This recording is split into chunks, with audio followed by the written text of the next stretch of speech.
countdown to the last comic shop in 5, 4, 3, 2, 1. In space, no one can hear you read. It's the last Comic Shop podcast. But you can still hear that ding. You can still hear that ding as we open up the shop to newbies to help them find their way underneath the comic book tent. That's right. We're keeping the lights on for the oldies and the moldies who hear that ding and come running because they know that we're going to bring an interesting new book for them to check out. I feel like unless you're reading out loud, really most of the time people can't hear you read. Unless you're Orson Welles, I guarantee you everyone could hear Orson Welles speaking even when he wasn't speaking with that gravelly voice he had. He was good for a canned peas commercial once in a while. I'm the host with the most, Andy Larson. That's what I hope to do in my retirement years, is get on canned peas commercials and just do live reads and things like that. You know who's also good at live reads? Jay Scott and Chad Smith. They do live reads all the time on this program. And they're very good at it. Kudos. The secret is we don't read anything. We can't read. It's a comic book podcast. But look at the pictures. And we do have a book this week that has some interesting pictures. It is J.A.'s pick for the end of the summertime. And J.A., what book are we reading this week? We are reading Bridge Planet 9. Where did you find this one? I think it was suggested maybe on Amazon when I was buying some graphic novels, or not even buying them, just looking at them to read the reviews. And it came up as a suggested pick. Well, there you go. And it's by Jared Throne, who I think is a newcomer to comic books. Or he might have other things, but this is the first time I've seen his name or his work. So I'm curious to see what this book will be about. But that will be in the second half of today's program. As always, for the first half of the program, we always like to play a game or do something to warm you up as an audience. And one thing that we haven't done in a really long time is had a good old-fashioned quiz. Ta-da! That's right. This is that time of every single summer where people just start asking trivia questions randomly to their friends, at a bar or picnic. Like Cliff Clavin. Cliff Clavin wasn't even originally a character on Cheers. He wasn't? And the pilot, no, he read for Norm. John Ratzenberger did, and it didn't go so well. But on his way out the door, he's like, "Hey, you got a bar know-it-all?" And like, "What?" That guy knows all the trivia. And they're like, "Not yet." But that begat Cliff Clavin. There you go. Just something for you to know. Did you also know that John Ratzenberg spoke with a really weird accent in Empire Strikes Back? He's in a scene on Hoth, and you don't even know it's him. You're like, no, that can't be John Ratzenberger. But he is. It is. He's some sort of general in the Rebel Alliance. What's his name again? Wrestleburger. Farfanugan? Flippin' burgers. All right. Long story short, we're going to be doing some movie trivia to begin this week's show. So it's going to be J.A. versus Chad. It is going to be winner take all. We're going to go back and forth in between these questions. So, J.A. is going to get one, Chad's going to get one, and they're going to get 8 apiece. And it's going to be the best score out of 8. The interesting wrinkle to this quiz game is going to be the point structure. So you guys will have to make a choice. I'll ask the question. If you can get it without me giving you multiple choice, you get 2 points for that question. If, however, you need a little bit of assistance in me giving you the multiple choice, then you will only get 1 point if you answer it correctly. If you do not answer it correctly, either via the multiple choice or not, you don't get anything. It's just 0. I'm excited. We get assistance. I would like to preface all my answers by saying that every answer should be Canon Films American Ninja. Is that the Chris Farley one? No. Those were really terrible films. But I think J.A. might have watched most of them. It starred everyone's favorite ninja, Michael Dudikoff. Gesundheit. Any case, Chad has been the person that has won a lot of these quiz bowls. So we are going to give J.A. the choice whether he would like to go first or second. I will go second J.A. this time. Fair enough. So Ooh, let's go buddy. ahead and get started. Question number 1, going to Chad. Who was the only Top Gun actor who didn't vomit while in the fighter jets? Val Kilmer. That is incorrect. If you say Tom Cruise, I'm leaving this quiz. That is also incorrect. Good. The correct answer was Kelly McGinnis. No, it was Anthony Edwards, who plays Goose. He was the only actor who didn't vomit while he was in the fighter jets. That's The Goose. why I got that ER gig. It's strong disposition. There you go. Question number 2. In the original Wizard of Oz, what was used to simulate snow during that famous poppy scene? I think I know this. Drugs. It was supposed to be. It is drugs. It's supposed to be heroin or cocaine because it's what wakes up them from the poppies, from the heroin. It's the upper from the downer. I'm gonna go with potato flakes. That is incorrect. Believe it or not, it was asbestos. Ooh. The snow wasn't the only asbestos-laden element in production. The Wicked Witch's broom was also made of asbestos, as was the entirety of the Scarecrow's outfits. So just a very, very toxic production. 0-0 here. We're going into the next question for Chad. What gas was used to turbo cars in the Fast and the Furious? I'll just say nitrous. Nitrous oxide is correct. I'm going to give that to him. 2 points for You Chad. had to go the NOS. Don't you remember the NOS? Wasn't that the rapper? This is the guy that played with DMX? That's NAS. Oh, okay. They just made him go fast. Zoom, zoom, zoom. All right, so Chad's on the board with 2 points here. Going into the second question to 2 points. J.A. Why did he get? Oh, you get Yeah. 2 if you guess without the multiple choice. Yep. Multiple Okay. choice. He Okay, decided to yep. just go with it. Okay. All right, so question number 2 to you, J.A. How many people does John Wick kill in the original John Wick? Wow.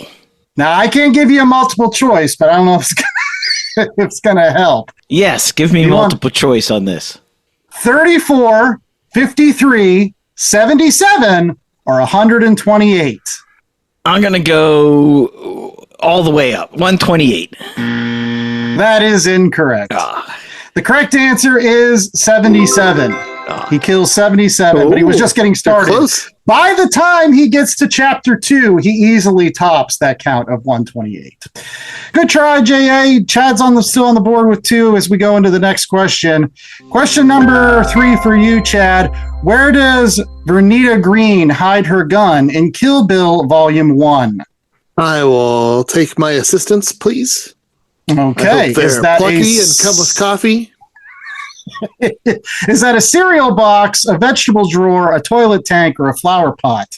I'm going to say flower pot. That is incorrect. Is a toilet tank? It's a cereal box. It is a cereal box. He doesn't get the points for it, but she has a pistol hidden in a box of cereal. So, all right, moving on to question number 3 for J.A. Which film features a fight scene in which Bruce Lee breaks Jackie Chan's neck? If you want to. Well, you're just going to give me the 4 Bruce Lee movies, so that doesn't really help. Well, it might. Who knows? I'm just going to go Enter the Dragon. I don't think that's it, but Enter the Dragon. That is correct. Ooh. Jackie Chan makes an uncredited cameo appearance towards the end of Enter the Dragon in the big fight sequence in the cave. Bruce Lee grabs his hair and then breaks his neck. So there you go. By the way, the other options were Fist of Fury, the big boss, and Game of Death. So you're right. That does. All right, this one's for Chad. If he doesn't get this one, because I know he loves this movie. Question number 4, Chad. In Run Lola Run, how long does the title character have to obtain the Deutschmarks to save her boyfriend's life? No idea. Give me assistance. I thought you were going to ask how far did she run? See, that's the question. Yeah. Does she have 20 minutes, 40 minutes, 60 minutes, or 24 hours? 24 hours is the answer. That is incorrect. Oh. The correct answer is she has 20 minutes. Lola receives a frantic phone call from her boyfriend, Manny, a bagman responsible for delivering 100 Deutschmarks, which he has lost. Manny meeting his boss in 20 minutes and will be killed unless he has that money. Scheisse, Manny! Scheisse! Oh, man. If I had seen that movie within the last 2 decades, I might have had a chance. But you used to love that movie, right? Like, I'm not wrong in saying, like, you did dig that movie. Yeah, I had it on DVD, and 2003 was great. All right. So we are still tied 2 for 2 as we move into the next question for JA. This is question number 4 for JA. What does John McClane write on the first terrorist he kills in Die Hard? Now I have a submachine gun. Ho, ho, ho. That is correct. Now I have a submachine gun. Ho, ho, ho. Why did they take his shoes? All right, so JA is now moving on. He's got 4 to Chad's 2. Moving into question number 5 for Chad. Chad, in the movie First Blood, the sheriff pats down Rambo and finds a knife. What does Rambo say it's for? Assistance! Killing his assistants! Killing his assistants. Does he say it's for self-defense, hunting, whittling, or trimming his nails? I'm going to say whittling. That is incorrect. Ah. The correct answer is hunting. Don't be a wise guy. What do you hunt with a knife? And Rambo says, name it. All right, still at 4 to 2. JA moving into JA's 5th question. JA, what was the only martial arts film ever to be nominated for the Academy Award for Best Picture? Crouching Tiger, Hidden Dragon. I was going to say that's the answer. That is the correct answer. So, JA is moving on to 6 versus Chad's 2 as we round the bend into question number 6. Again, still anybody's ball game, especially if Chad can answer a couple of these without assistance. Moving on to this next question. This deals with one of my favorite summer blockbusters, Jurassic Park.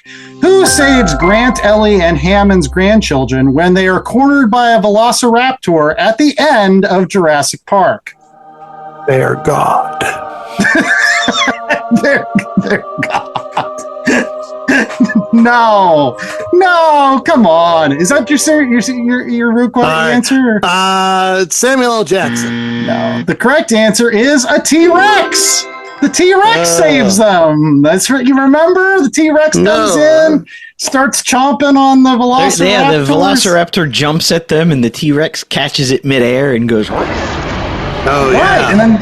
And then the banner falls on its back. It says Jurassic Park. Oh, it's a good scene. JA has a chance to widen his lead with his 6th question. JA, in Pirates of the Caribbean, The Curse of the Black Pearl, where does Jack's compass point? It points at him. That is incorrect.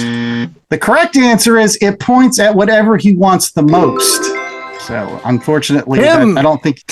Does it point at him at some point? I'm pretty sure it does, but whatever. Okay, I will accept that loss. Move on. That's all right. You've still got a commanding lead with 6 to 2 as we move into question number 7. Again, Chad's got 2 chances here. Question 7 and 8 to tie potentially. We'll see. Question number 7, Chad. I know another movie I think you like. You might not have seen it in a while, but let's see if you can get this one. How old is the ruthless vigilante hit girl in the original Kick-Ass movie? Well, it's either 8 or 12. I'm going to say 12. That is incorrect. The correct answer is 11. She was 11 years old. So, moving into the final question for Chad. Now, I am going to make this super interesting. If Chad can get this question right, without any help, Chad potentially could, let's just say tie, J.A. Let's make it super interesting. Why not? I mean, it's a game. Chad, where does Sucker Punch take place? The answer is Fino, Indianapolis. The correct answer is a mental hospital. The film starring Emily Browning as Baby Doll, the young woman who is committed to a mental institution and copes with envisioning it as a brothel, and then she teams up with 4 dancer prisoners to escape before her scheduled lobotomy.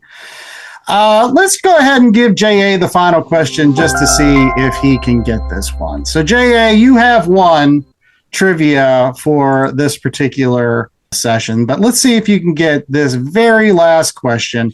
Because you are a fan of this particular actor's oeuvre, what movie marked the Hollywood film debut of one William Shatner? I thought you were going to say Christopher Lambert. I was all ready for Tarzan, the Legend of Greystoker.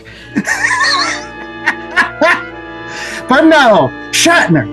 William Shatner. Where did he make his movie debut? I'll give you some multiple choice if you want them. Yes, I'll take the multiple choice. All right. Was it in The Brothers Karamazov? Was it in Judgment at Nuremberg? Was it in Star Trek, the motion picture? Or was it in The Twilight Zone, the movie? Judgment at Nuremberg. That is incorrect. It was Brothers Karamazov. 1958. He played Alexei Karamazov. Yul Brynner. Okay. Yul Brynner was in that. There you go. But in any case, I read the book. J.A. is the winner of movie trivia for 2026 here at the end of the summer. We'll be right back with more Last Comic Shop right after this with our review of Bridge Planet 9, which again seems like it could be a film. You know, it's kind of cinematic. Stay tuned. Just Guys, discovered thanks. why I do a comic book podcast and not a movie trivia podcast. BCWSupplies.com has everything a comic collector could need.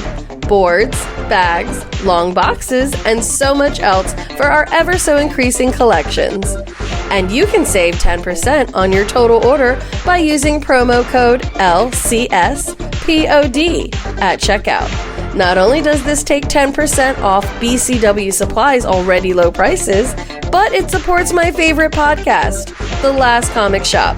So get all your collecting gear at bcwsupplies.com and save 10% on your order with promo code LCSPOD at checkout. That's LCSPOD at checkout. Happy hunting! In a world where there's often 60 plus years of history to worry about, how can you quickly get into a new comic character or franchise? If you're like me, then you turn to video games. But how well does that work out? In some cases, pretty well. In others, it's a giant disaster. But how can you know which games will set you on the right path, and which games will just leave you more confused than you were before? Play Comics is the show for you. I'm Chris, and each episode we take a look at video games based on comic properties and how well they stick to that source material. So listen in and get the scoop on which games are worth your time over at playcomics.com or wherever you find your favorite podcasts.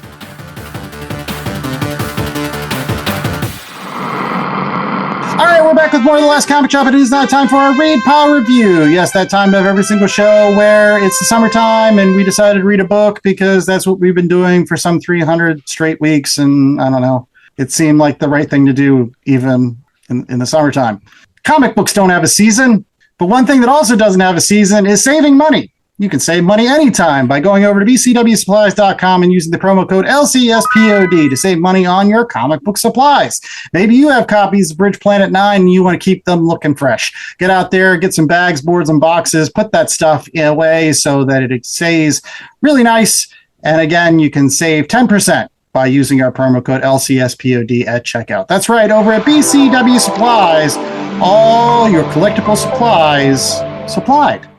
In any case, we've got Bridge Planet 9, Chad, and again, who worked on this particular book? Okay, well, this came out of Top Shelf and IDW in the year 2025, and the sole creator listed is Jared Throne. So this was his second of his first book was called Heavy Kill, Okay.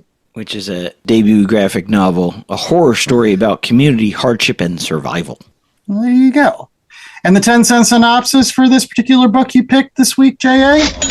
Bridge Planet 9 starts when Garrett, who is a VP of this giant global corporation called Partna, is fired. And he gets very angry, so he puts a crew together because he's going to steal from the corporation that stole his life. And so he gets together a group of 4 people, Hudson, who's a very swanky 1970s mustache, Wes, and Wes's older sister Pearl, who turns out to be a pilot, and she's got this thing going on where the state wants to take her daughter away, so she's going to do the pilot thing, and they're going to pull off a heist to steal what is essentially automated supply ships, and they land on these what they call bridge planets just to resupply and refuel and then keep going. So they're going to go to this dead planet, which is Bridge Planet 9, that's the title, to steal this ship that's got cargo that they want. And they're all doing this with the assistance of Wes's little robot that is a reprogrammed traffic enforcer. And it's this little globe that flies around and talks in traffic enforcement tongues. Like, thank you for your payment. You're good to go. Or there is no parking available here. So that part of it was my favorite part of the book, was the robot. Anyways, they land on this planet, and what should be an easy heist quickly goes south when their cargo truck is blown up and rebels attack them. And then it turns out that this planet is infested with some evil thing that if you expose yourself without breathing through a mask, you'll die. And it's all kind of maybe related to the company. And there's questions whether they'll get off planet or not, or whether they even get the money. How many people are going to survive? Will Pearl get back and save her daughter? Will Wes survive? What will happen to the little robot? I forget what its name is. Etta. That's it. ETTA Okay. is There the you robot's go. name. So that's your very quick 10-cent synopsis on Bridge Planet 9. Well, I'm going to go first. J.A. is often one of our sci-fi guys. He loves to read these sci-fi books on these particular programs, and I usually enjoy them as well. And so when he said that, we were going to read this Bridge Planet 9, I took a look at the cover, and the cover is very striking. It's like in this kind of off red, and the characters are all in black and white, and they're holding guns, and there's people with masks, and the masks are kind of cool looking. And I was like, oh, this kind of looks neat. This is kind of visually exciting. And then you get into the story, and it's kind of like crime noir meets future stuff, kind of shades of maybe like, Blade Runner or other things, where the story is based really, and you could have made it on Earth, them go into some other country, but they used space and planets as the backdrop instead. It's an engaging enough story. There was something that wasn't clicking for me. And I think one of the things that wasn't clicking for me, I think is a comment that J.A. had made on a previous show when we did, I think it was Spider-Man Noir. And he's like, this isn't noir because everything ends up roses. And it's kind of similar here too.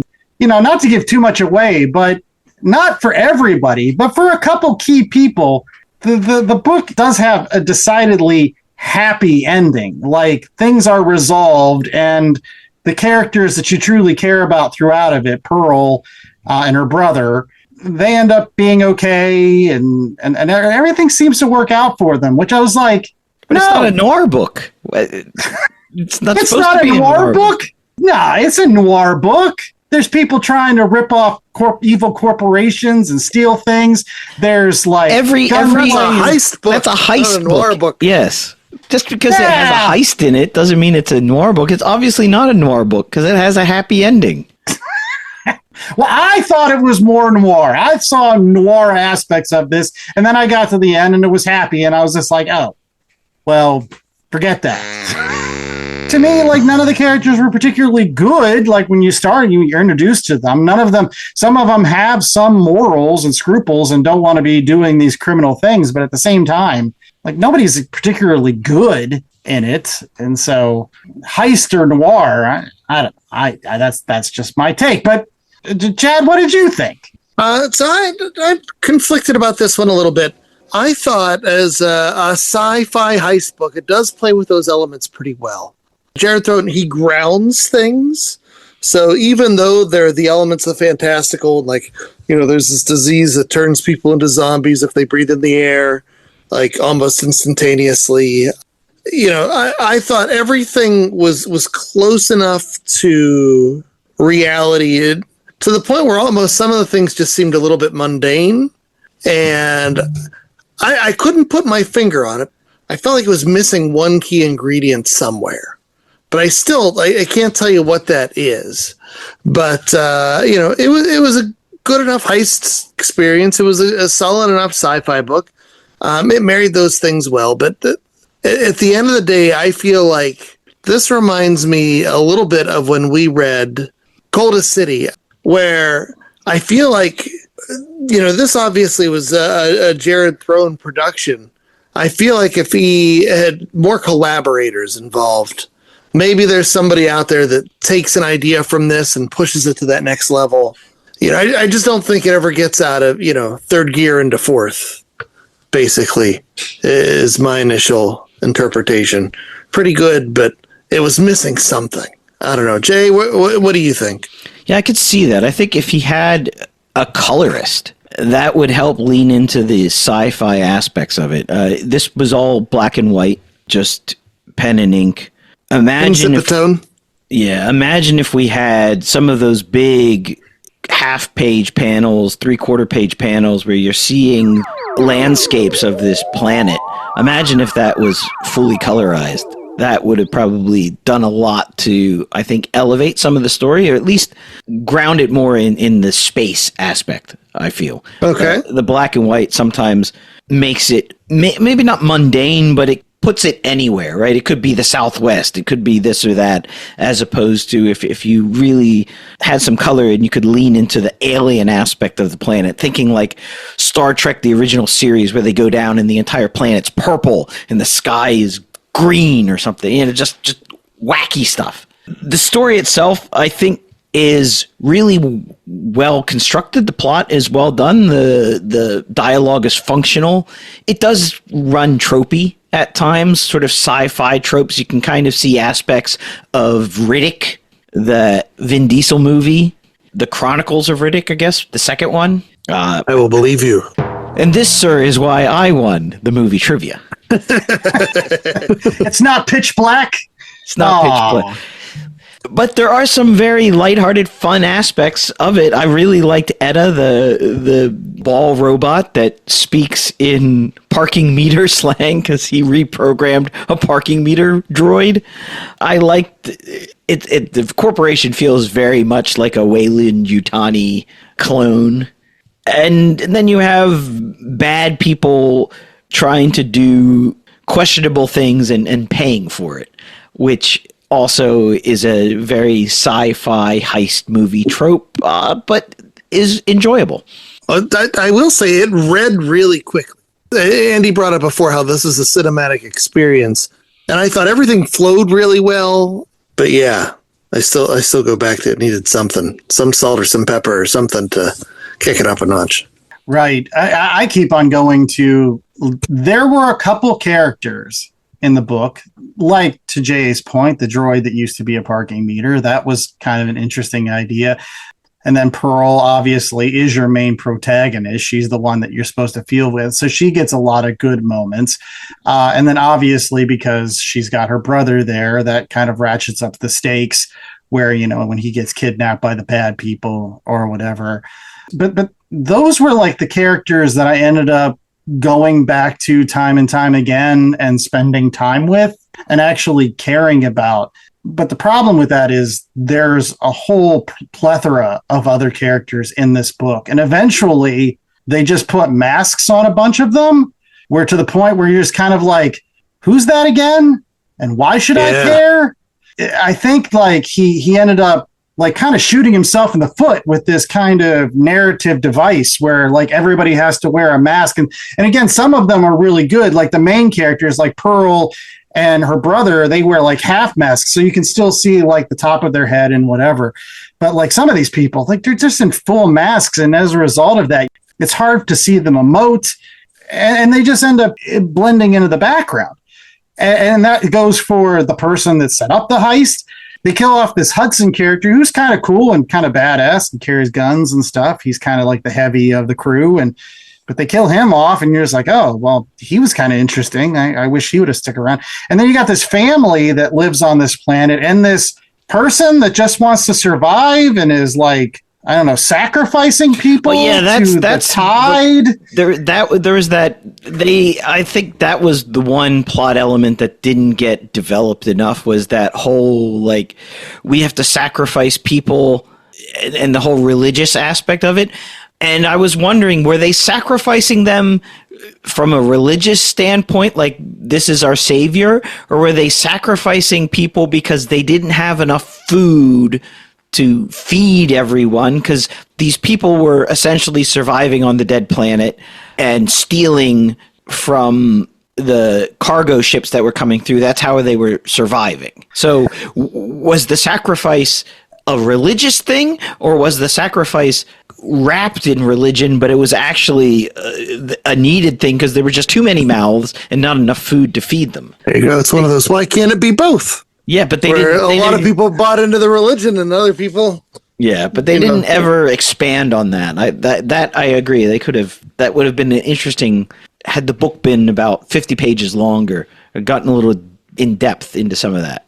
Well, or if they just would have decided that the heist plot wasn't as interesting like earlier on, because it ends up they kind of forget about the heist plot for a while, and then they spend most of the time talking about the tide and just trying to survive on this alien planet, which is kind of the cool part of this. But like I just keep, there are movies and sci-fi things, like I keep thinking of like Logan's Run, where like people are killed off when they get to the age of 21 and there's like this big gem goes off in their hand, and they spend a lot of time on that and the reasons why they kill off the people. And there's some similar aspects in Bridge Planet 9, but it's just like they just don't spend enough time on that kind of cool element. And then once they tell you what's actually happening, again, that goes to the happy ending part, where it's just like, oh, this was super easy to just solve, instead of it being kind of like a societal thing. I don't know. I just thought that the resolution to all of this seemed a little contrived, to be honest. Not deep enough, surface level. And it bothered me because there were neat ideas here. They just, I don't know, they just spent the wrong time in the wrong places, from my opinion. Anybody? Yeah, I will definitely say the people that were native to what eventually is going to be a dead planet, because this corporation needs it to be a dead planet so they could justify taking over and mining it for all its resources. If they could have been developed more, that definitely would have helped, because their masks, super cool, but also super tricky to know who the heck is who. A couple of pages in, like, wait, is that guy with a mask? But what about the other guy? Is that the same guy? No, they're different guys. Their hair's a little bit different.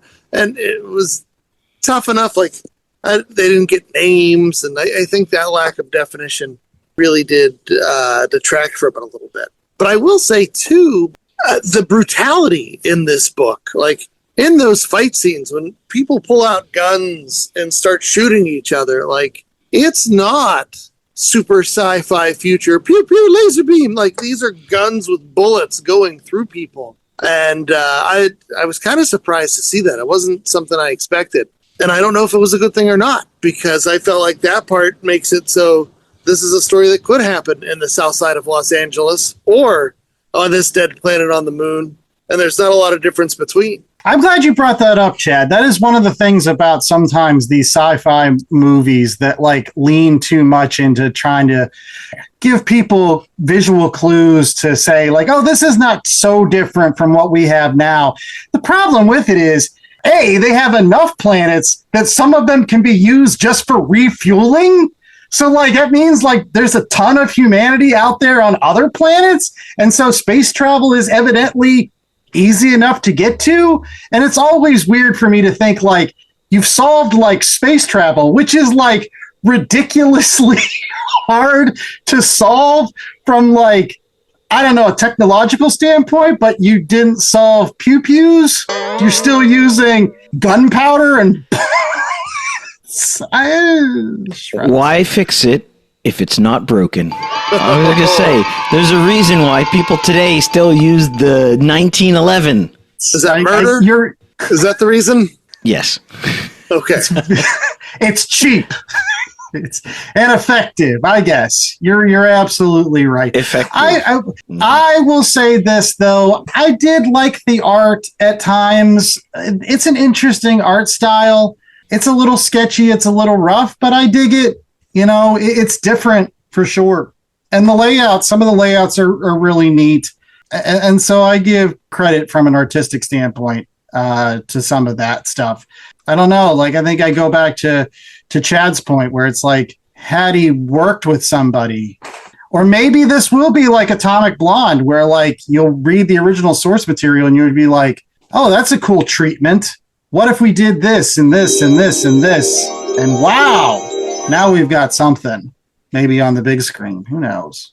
Yeah, oh, totally. I could totally see this coming out either in the big screen or like Apple Television, or Apple TV Plus, whatever their channel is that has all the high flute and stuff. Like, this is totally, you could see Amelia Jones playing Pearl.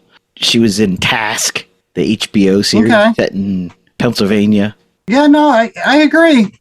I agree. And maybe that's what comic books are nowadays, is sometimes they're R&D for these other things. And maybe he was hoping that somebody would pick this up and see some of this stuff and go, okay, yeah, no, this would make a good TV series or TV movie or movie or whatever. But I don't know. There was just something off about it, even though it read fast and the art was kind of cool at times. I think it could have been better.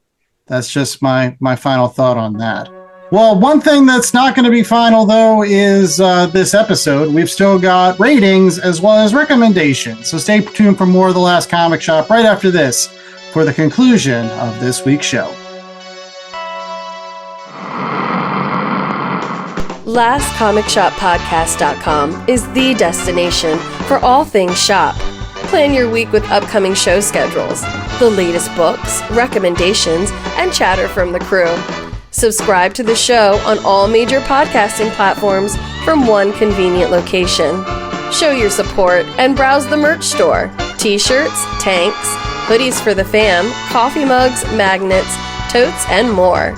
Check out exclusive content through the show's YouTube channel and follow the pod on Instagram, Blue Sky, Threads, and others. All this and so much more at www.lastcomicshoppodcast.com. www.lastcomicshoppodcast.com. Hey guys, it's John from New Dimension Comics. Did you know that every Thursday at 8 o'clock on YouTube, you can watch me and Justin talk about all kinds of cool comics, reviews, nerd news, and just random stuff as well? Make sure you check it out at YouTube. Just search New Dimension Comics Presents The Toddcast. Then, while you're at it, go to ndcomics.com, check out all of our stores. And we also run a con in Pittsburgh, Three Rivers Comic Con. You can check that out at threeriverscomiccon.com. All right, we're back with more of The Last Comic Shop, and it is now time for ratings. That time of every single show where, again, we hope that you don't fly off in a spaceship before we finish this episode, because we've got a rating scale for you. And J.A. Scott usually comes up with it, and this week is no different. J.A., what do we got for Bridge Planet 9? We have 1 out of 4 coins in the parking meter. How much time do you have left in your parking meter? That's Careful, true. you might get towed. Well, we're going to go ahead and start off with JA's got this week because it was JA's pick. So I'm very curious as to what JA ultimately will grade this pick of his. It was a very fun read. It was fast. It was nice to read something that wasn't sort of like going to the movies where everything is related to some IP, whether it be Marvel or DC or Lord of the Rings or Game of Thrones. I think we're all just tired of repetitive variations on themes. So it was nice to have something original. Now, granted, it did play with a lot of tropes, and I've got to ding it for that a bit, and I could have used a bit more expansion. But I think there was enough meat on the bone to thoroughly recommend this, especially if you like sci-fi. The best part was that little robot for me. So I'm giving it a solid 2.75. I think it's a good, fast read. Jared Throne, I think, has a future in the industry. It's good to see young talent getting their chance. This came out of Top Shelf and IDW, so I'm glad that they're championing more indie talent, and it's not just, the names that have been there, done that.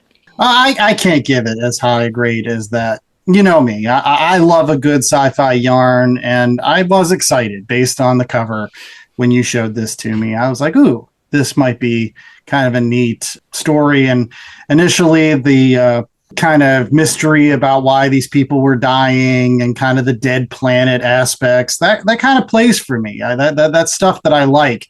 The heist thing, again, I wasn't a huge fan of. Then as they started explaining the plot and the characters weren't as defined as I may like, and there was only a couple people, including like a floating robot, that I actually cared about.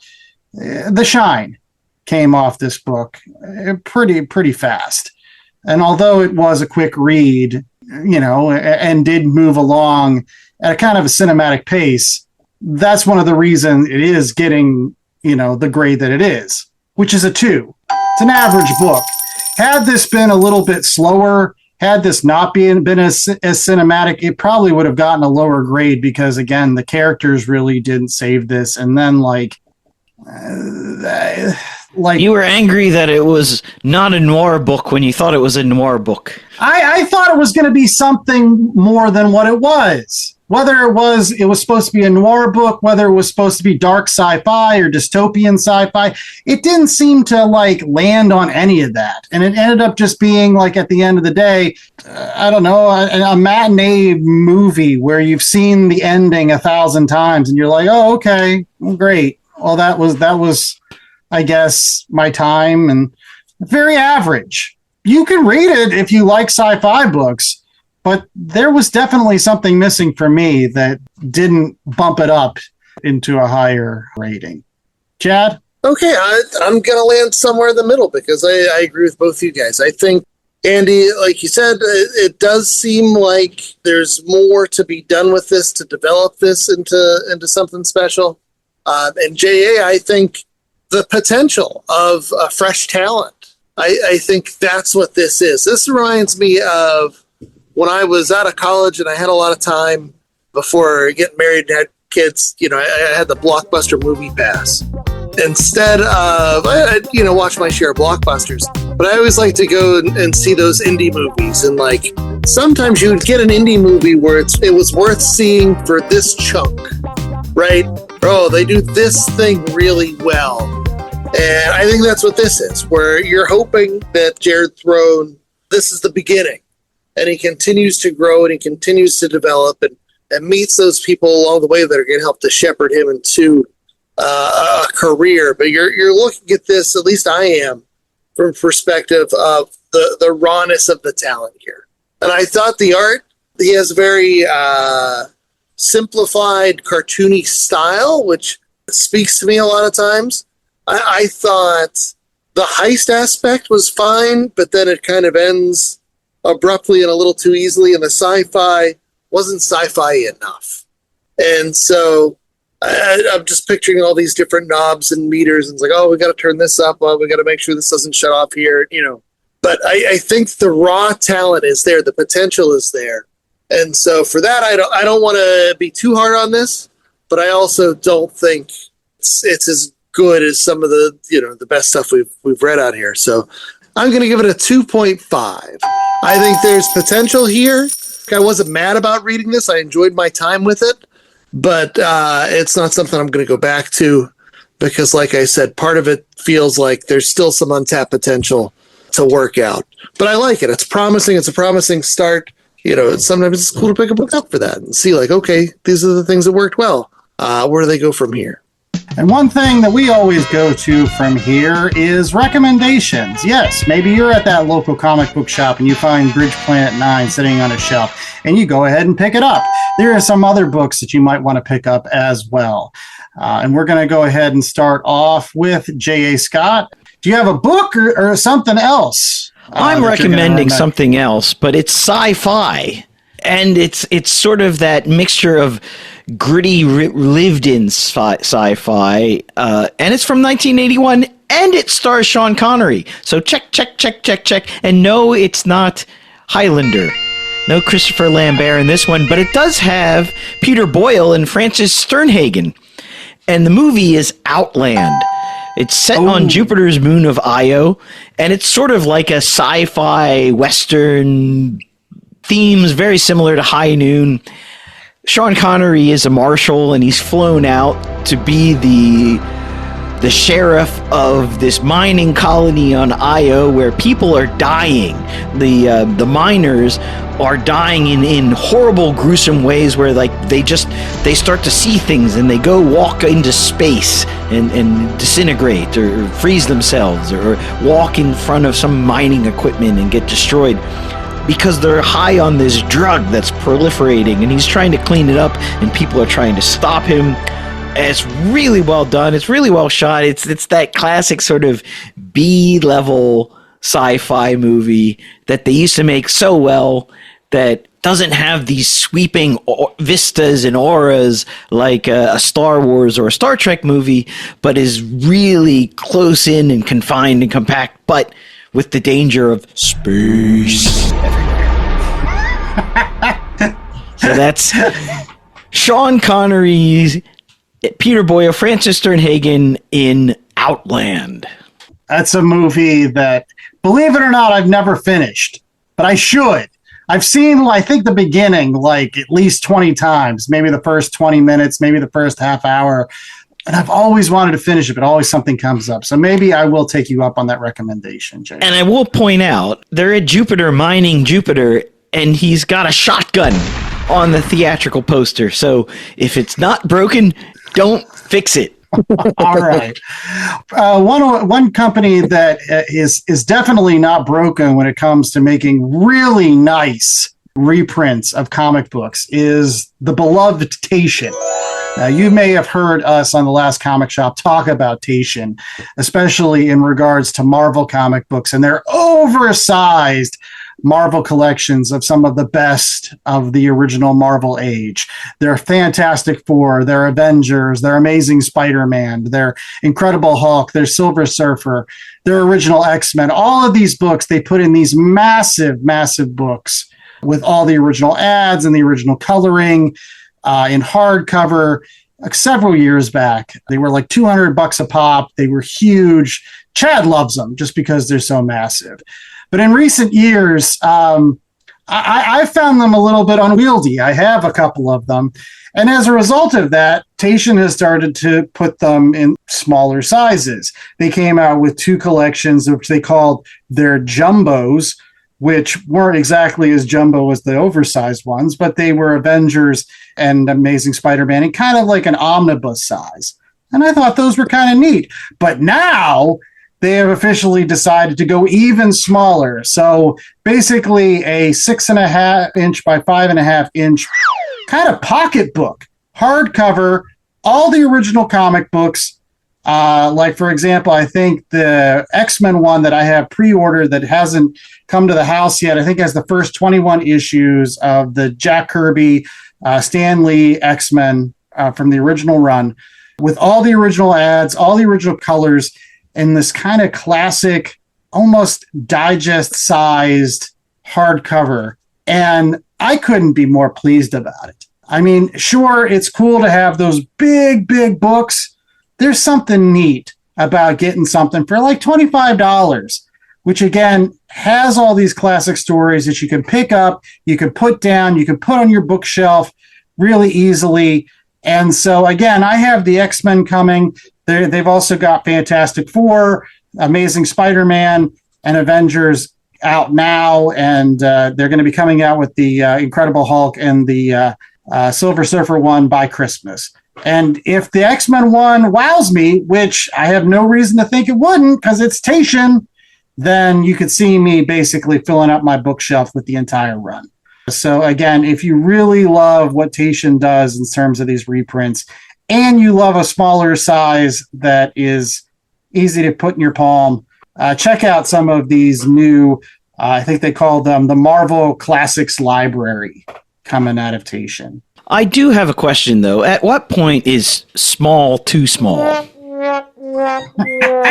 I do worry about that, especially with those original Stan Lee stories. Those are very wordy. I'm thinking of the mini Bible that's on rice paper where you can technically read through the page. Are we getting to that point where you need a magnifying glass to read the comic? And then what's the point then? I don't think it's going to be like that. Taitian's already done this at a point. They came out with these things called little books several years back. They were in not hardcover. They were in soft cover. But for basically $10, they were more of like an explanation of what happened in the Fantastic Four. They would have some pages that were directly from the comic book, but other ones it was kind of more of a coffee table book. But that's actually even a smaller size, and I thought some of the pages looked really great. Long story short, Taitian does a really great job with these books. So I feel like even at the smaller size, you're still going to get something worth reading. Go ahead. No, I'm excited too, and I think getting affordable books in people's hands is always a good thing. But I also, in my heart of hearts, still believe that bigger is better. And that's why when Andy mentioned his pick of this thing that hasn't come out yet, I'm going to talk about something that hasn't come out yet. I'm going to talk about the Youngblood Vault Edition hardcover, baby. And this is 4 issues of Youngblood. This is trading cards. This is all sorts of Youngbloody paraphernalia from the original 90s run by my favorite Rob Liefeld. But this is the process book.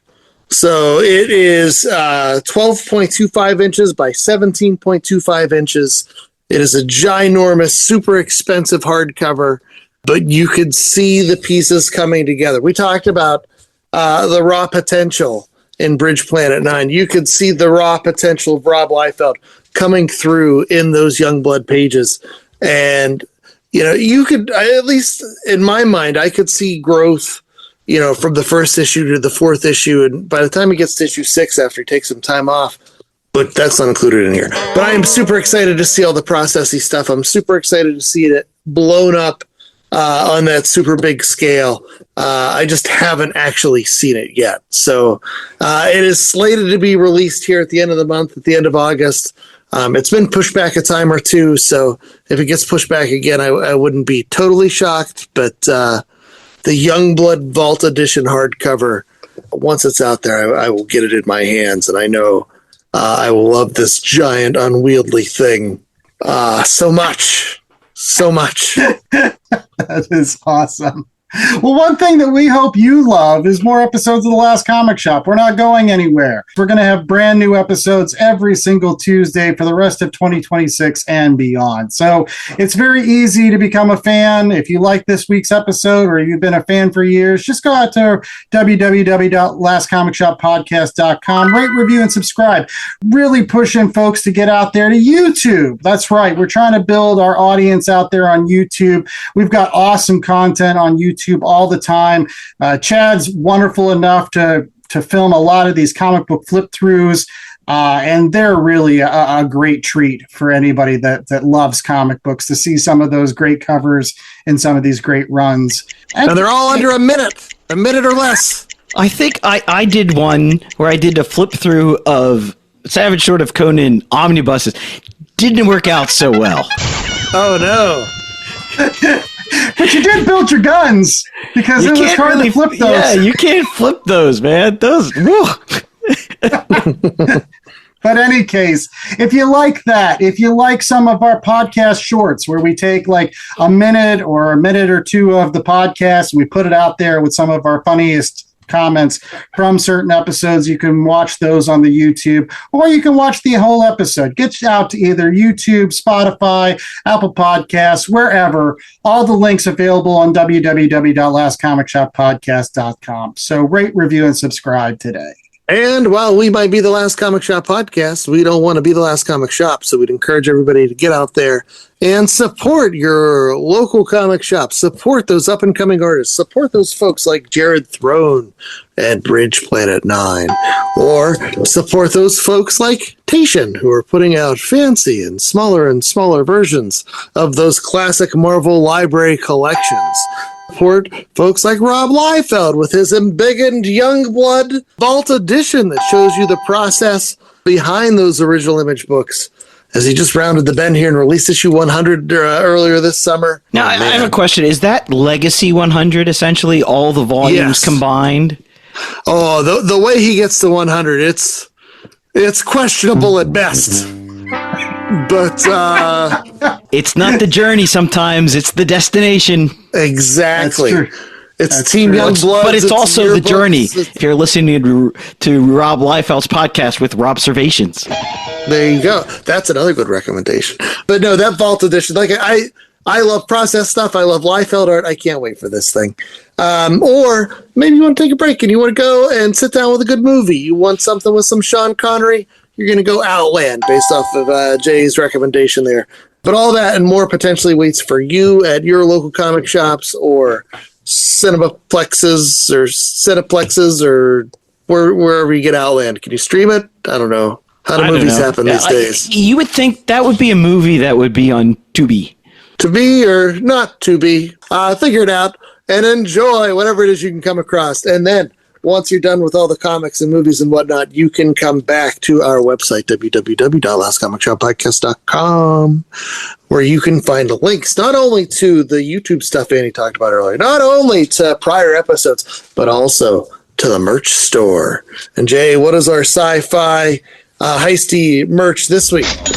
I want to say masks, but if that gives you too much of a flashback to the COVID days, I was trying not to bring it up this whole time. We did have, I think we did have masks on our store for a while. This week, every order over 2 t-shirts gets you your own little parking robot that you can hack. That thing was so awesome. How are you promising these things? These things that there's no parking robots. Come on, man. That would be fun. Looks like you're going to get a ticket. But one thing that you can always get is comic book supplies, Chad. That's right. And where's the best place to get some comic book supplies at a discount rate? Well, we encourage everybody to head out to bcwsupplies.com. That's right, the industry leader for comic book supplies, bags, boards, collectible paraphernalia, fancy display cases, and fancy protective devices, and everything you're going to need for your comic book and card collection is available at BCW Supplies. And the one thing you'll need is our promo code LCSPOD, which you can insert at checkout for a 10% discount on your order to help you out. And it helps the show, too. So we appreciate that, and everybody that puts in that code LCSPOD at bcwsupplies.com. Yeah. And until next week, when we hope that you come back for more Last Comic Shop and more great comic book talk and reviews, I was the host of the most, Danny Larson. I was joined by Chad Smith and J.A. Scott, our wonderful winner of Movie Trivia 2026. I thought I'd just give him another shout out. Man, good job, Jay. Sorry I wasn't tougher competition on this one. Yeah, and you with the Blockbuster pass. I know. 25 years ago. I've forgotten so much since then. But did you forget to rewind? I was always kind.